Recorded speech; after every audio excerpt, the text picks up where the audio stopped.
Une lettre au corps enseignant. En pensant à vous, mon estomac se noue un tout petit peu. Je viens de réaliser que je n'ai jamais exprimé ma gratitude à ceux qui m'ont appris à lire, à écrire, à compter, à avoir un esprit analytique, un sens critique et à poser les bonnes questions. D'ailleurs, j'en ai une pour vous. Quel est le secret de votre éternelle jeunesse? On dirait que votre corps se fige dans le temps. Il y a quelques années, j'ai revu mon enseignant de l'école primaire. Elle n'avait pratiquement pris aucune ride. Je n'en revenais pas. Je vais aussi vous faire un aveu, mais que ça reste entre nous. Chaque fois que vous étiez devant moi, je ne rêvais que du jour où j'aurais enfin la chance de quitter votre classe ou votre cours. Ce n'était pas contre vous, croyez-moi, mais je ne voulais plus faire face à vos interrogations surprises, à vos devoirs interminables, au suspense qui s'installait dans la classe le jour de la remise des copies, sans oublier votre sérieux, que je considérais à l'époque comme une sévérité.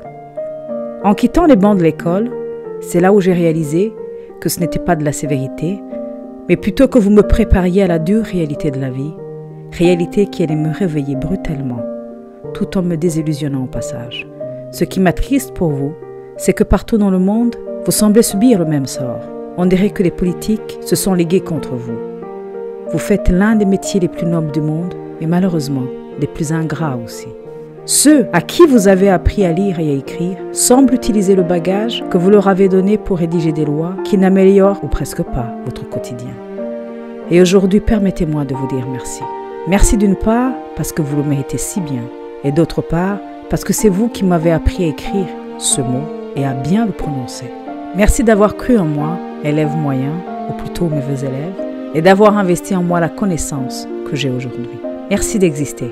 Merci d'ignorer notre ingratitude, car si vous étiez rancunier, il y a longtemps que vous auriez arrêté et nos enfants seraient devenus les premières victimes.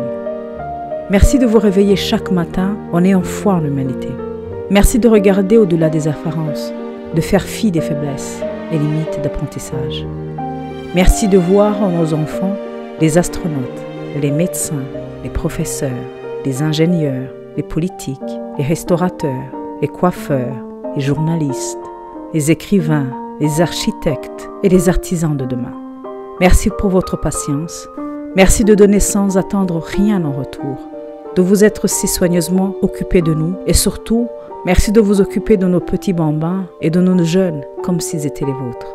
Ces quelques mois de confinement m'ont ouvert les yeux sur votre quotidien, vos défis, vos combats, vos désespoirs, vos doutes et votre persévérance.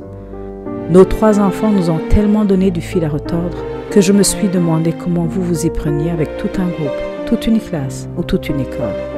Le confinement, comme l'obscurité, a permis de mettre en valeur les étoiles que vous êtes. Malgré les défis et la psychose créée par la pandémie, vous avez su garder le cap, bon gré mal gré, tout en restant vaillant sur le front de l'enseignement. Que dire des milliers de courriels que vous avez envoyés? Des ordinateurs que vous avez disposés pour vos apprenants, de la patience démontrée durant les mauvaises connexions Internet, sans parler de la bataille pour captiver à distance l'attention de nos enfants. Pour ceux, chapeau bas. J'ai appris à vous apprécier, à vous estimer, à vous respecter et surtout à vous accorder l'importance que vous méritez si bien.